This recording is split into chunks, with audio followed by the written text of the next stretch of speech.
大家好，欢迎来到厨房美食多。在看视频之前，请给我点个小爱心，您的鼓励是我进步的最大动力。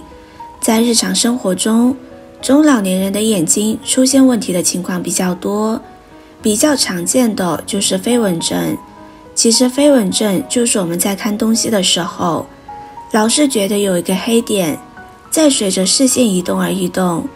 但是伸手去抓却并没有发现什么东西，这就是飞蚊症的表现症状。飞蚊症一般多发在中老年人身上，是眼睛玻璃体的一种自然的老化现象。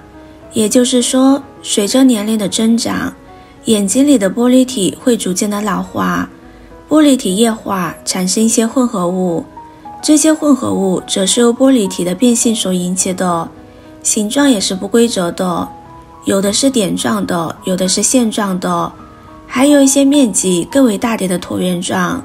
正常情况下，飞蚊症虽然对人体没有什么重大的伤害，但是会影响我们看东西的视线，给日常生活带来不便。同时，如果飞蚊症产生病变，则很有可能导致眼睛的失眠。今天就用枸杞加一物，对治疗飞蚊症很有帮助。一起来看看是怎么做的吧。枸杞是药食两用的，其养生效果不错，营养也不错。枸杞含有丰富的胡萝卜素、多种维生素和钙铁等营养物质，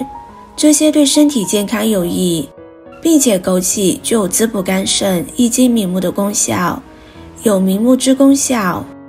也被称为明眼滋。根据现代医学的研究发现，枸杞当中的枸杞多糖、胡萝卜素能够帮助机体清除自由基、抗氧化，维持晶状体的正常代谢，这些对帮助防止晶状体蛋白变性、减轻其浑浊程度有帮助。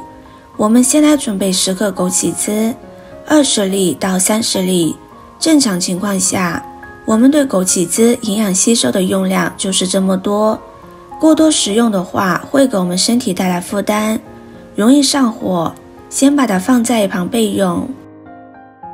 下面我们再准备适量的大米，大米数量可以根据家里人数准备，加入清水把它清洗干净。大家在淘洗大米的时候，尽量不要用手搓洗，轻轻抓洗几下即可。米饭有预防眼部干燥、视力模糊的作用，能够有效地治疗结膜充血、瞳孔扩大、近视等眼部疾病。米饭中含有丰富的氨基酸和维生素，能促进新陈代谢、镇定神经。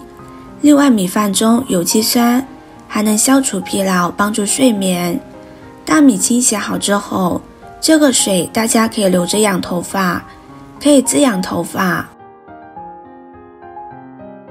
再往里边倒入适量的清水。大米一般我们淘洗2遍就可以了，如果是免洗的大米，可以省略这个步骤。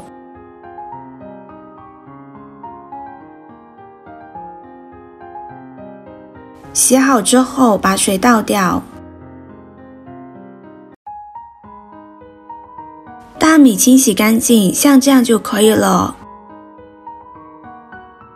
直接倒进锅里面，往里面加入适量的清水，开中小火慢慢加热。这里需要注意，大米粥水和大米的比例为8:1，需要用小火煮40分钟左右，用勺子把它搅拌均匀。制作视频不易，您的每个留言和每一个点赞都是我前进的动力。如果您觉得我分享的视频对你有帮助的话，动动您发财的小手，给我点个赞吧，请在底下留言加1，非常感谢您的支持。下面再来准备适量的大枣，加入清水、面粉，把它清洗干净，洗去表面的灰尘和杂质。洗红枣大家也不要忽略掉，红枣经过长时间的晒制，表面都有很多的灰尘杂质。红枣中含有维生素 A， 维生素 A 可以减少眼部疾病，能减少视力减退，具有保护视力的作用。红枣中所含有的维生素 A 可以保护眼睛。如果感觉到视力疲劳，可以多吃些红枣。我们再换清水把红枣多清洗几遍，直到清洗红枣的水变得清澈就可以了。红枣清洗干净之后，用剪刀把红枣剪成小块，去煮枣核不要。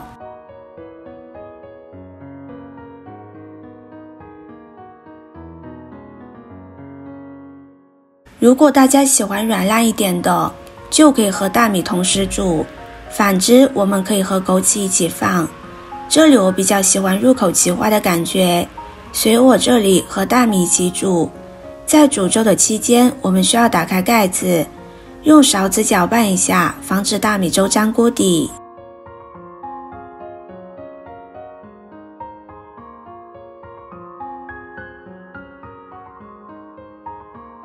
小火煮30分钟之后，我们加入泡好的枸杞，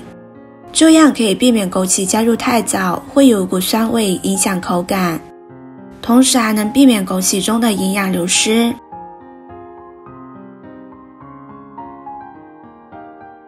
40分钟之后就可以关火了，这时候粥就已经完全熟了。